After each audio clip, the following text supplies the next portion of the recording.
Good morning, everybody. So glad y'all can make it. So today I'm going to be talking about realizing the horizontal with the vertical. So what does that mean? Well, it's really just about strategic market insights for our sales teams. First, I'm going to introduce myself a little bit. So my name is Jessica McInerney. I work for Ingersoll Rand. I've been with Ingersoll Rand for about 7 years. I've been working with Tableau for about 6. I've had a wide range of jobs ever since then, spanning from pricing to fraud audit, as well as customer experience and market insights, which is what I do now. And I have a bachelor's in finance with a minor in math. And just a little fun tidbit about me is I was actually born in New Zealand, so I'm a dual citizen. So, a little bit about my company. So Ingersoll Rand owns many different businesses, but the one that I work for is Compression Technologies and Services. And basically, they offer a complete range of centrifugal, reciprocating, and rotary compressor products, as well as services for those products. So let's dive in. So opportunity. So who here would like to know how to get $1 million growth in your business in under 12 months? Come on. Every one of you should have your hands raised. Come on, that's a lot of money. So I'm going to tell you how to do that with a focused strategy, a pipeline of leads, and an execution plan. This strategy consists of market landscaping, market attractiveness, local business mix, and leads and pipeline. So let's start with market landscape. So, as some of you might or might not know, our government actually assigns codes to every single business across the country. And it's a code based off of what they do. So for example, if you're Coca-Cola and you have a location and you manufacture beverages, you have a specific code assigned to you for manufacturing beverages. Same thing for food, which I have an example of here. So the way that it works is kind of a tear down process. So manufacturing, food manufacturing, and then within food manufacturing, there's things like dairy and bakeries and all these things, right? So the graphs that you see, I'm going to actually dive in deeper, but just to give you kind of a insight before I do that. Basically what the graphs are is a high level of those verticals and then the ability to deep dive in to understand where the growth is. So if I clicked on like food manufacturing, I would know that maybe dairy is up, but frozen foods isn't, for example. So let's look at that further.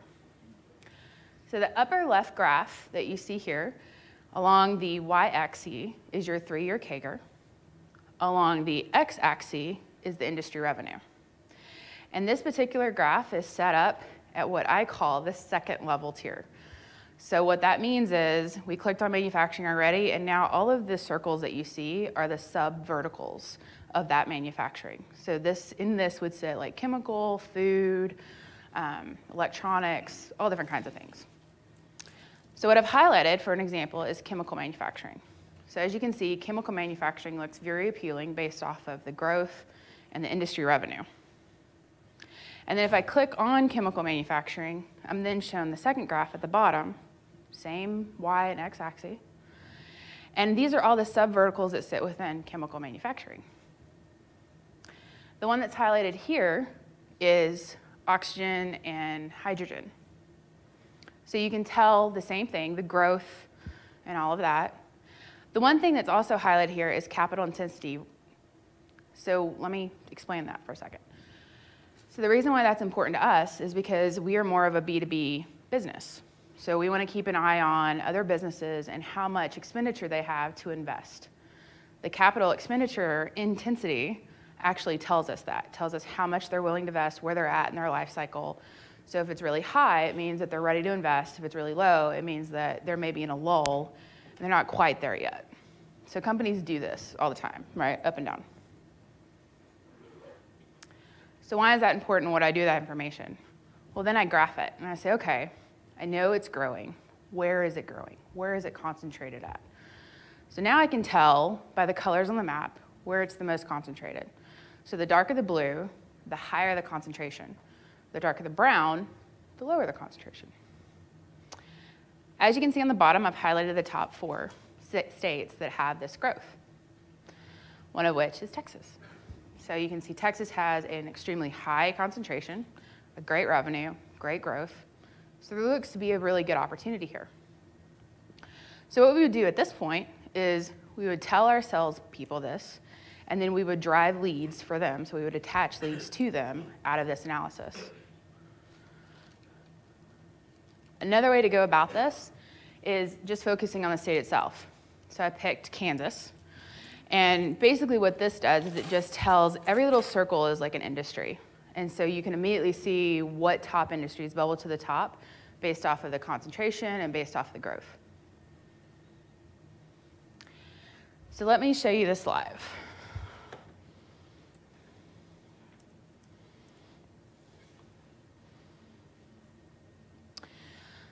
So this is jacked up. Just 1 second, sorry about that. Okay, so for example, same thing that I just presented to you, right? Here would be your list of different verticals that you can start with. So I started with manufacturing. You can do any though. There is a ton of different verticals to look at. It's really dependent upon what business you do, what businesses you want to go after, everything like that. For our particular business, we know that manufacturing is the most appealing, so we focus there. Then each one of these is that subvertical that I described earlier. So this one, chemical again. So when I click on chemical, filters the bottom out. And then I can see that subverticals down here. So here's the hydrogen. So I know the same thing about hydrogen, the growth, the capital intensity. When I click this, it actually sends me to the map that I showed you as well. So here the capability really sits on being able to hover. You can exclude states, and it'll change up the color. And then if you want to know more about like Texas, for example, you can click on Texas, and it'll send you to the next graph, which I shared with you a little bit ago, around the true concentration of that particular industry. And apologize, this is messing up for some reason. The true concentration of that industry and the state. So for example, here you see, even though hydrogen and oxygen was very high for Texas, the top concentrated one for them is petrochem. So you can click on petrochem, and then petrochem tells you like the state revenue over the next 3 years, the growth, the establishments, employment. So I know that's a lot to absorb, so I'm just going to pause for 1 second and make sure nobody has any questions. Yes? So it comes from a couple of different third-party sources, so there's a lot of options out there, actually. You just have to really venture out and see what fits your needs. So some of them, I would say, we use specifically because they service North America most. But when we go trying to do this globally, we look at other third parties that actually do that. So the one for this one is IBIS World, but they're limited to North America for the most part. They're trying to venture out, but.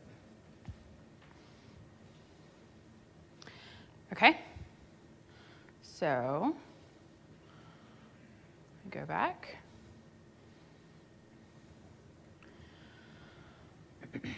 So this brings us to our business mix. So what I've shared with you so far, just a little recap, is one side of the coin in looking at the market industry and what those industries are doing and how they're growing and what the businesses are doing. The other side is understanding where we play. So why is this important? It's important because if chemical manufacturing is growing at 2% and we're flat, then that means that there's a 2% opportunity there. We really need to understand where that 2% opportunity sits across our state so we can help drive our sales teams to focus there. So what this shows is a very simplistic graph. A lot of it's grayed out for professional reasons. But basically what it's trying to do is set up something for our sales managers and our district general managers to interact with so they can know their own business.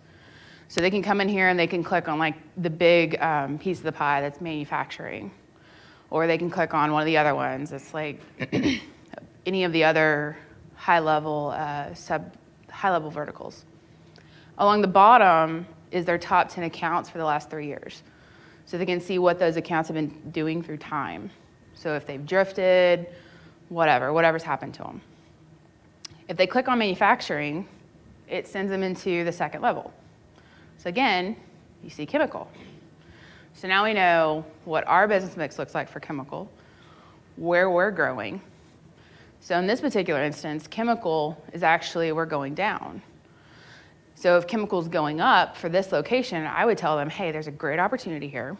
And oh, by the way, here's some leads to go with it. So let's talk about that. But before we do, I do want to go over the accounts. So it's also important to know our accounts. So if chemical is a growing industry and some of our accounts in chemical have drifted, then we need our sales teams to focus on them because they're at that point in their life cycle of their business that they're ready to invest again. So they need to go out, spend some extra time with them, get them back, get them growing again. And this really helps highlight that. Our salespeople struggle today, I don't know about your guys', but they struggle a lot with having time to look at some of this stuff, first of all, but also having it all in one place. So this really allows them to have that and allows them to be able to interact with it as they see fit. So that brings us to our tactical sales plans, which drive our leads. So just a little recap. So we have the market landscape. We have our business mix. We know where we need to play. So how do we get there?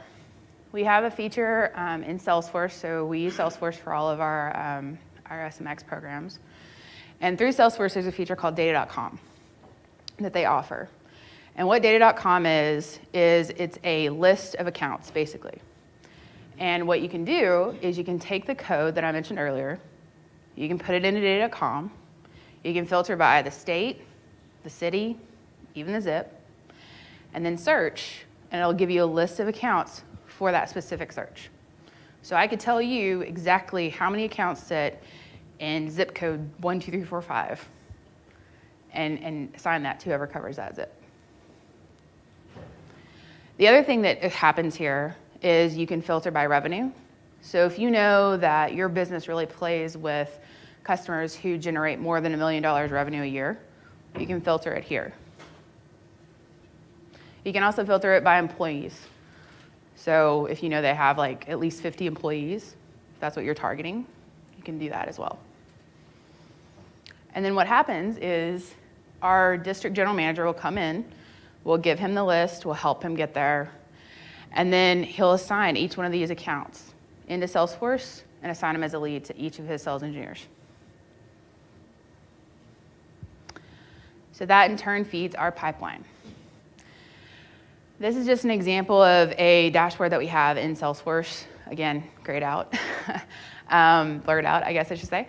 But basically, it's just trying to show the different sales stages and where we're at for that particular industry. This industry here is food and bev.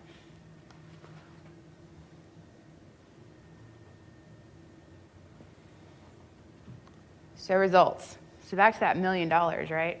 So now we have a vertical industry strategy. We have analytics at users' fingertips that's so simple and easy that anybody can use it. We've generated revenue back into our business as well.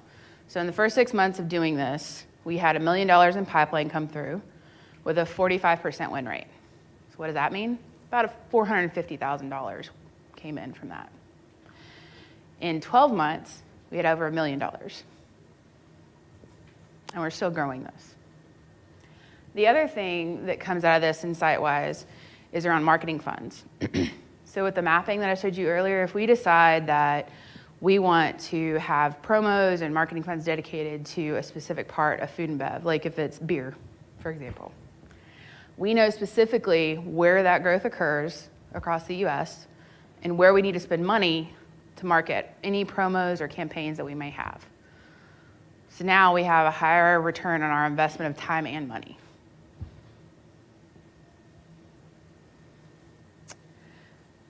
So the last thing I would like to talk about is this, but all encompassing a lot of our other processes with Tableau.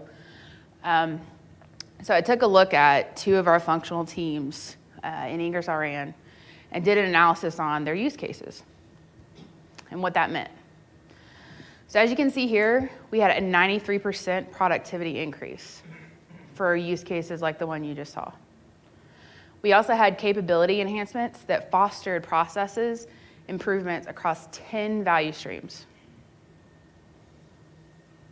And finally, this accounts to about 2 headcounts in savings, so over 4,000 hours saved because of these processes within Tableau. 10 of which of these processes wouldn't have even been possible.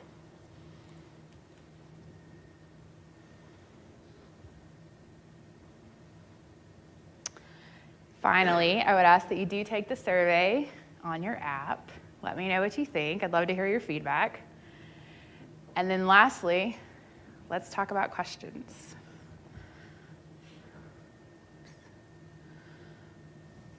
Anybody have any questions? Yes? What are the issues you were facing, like educating the people like, to use your tool, or were you like facing any like, where did you find like any problems like people getting user like letting them to use that or Yeah.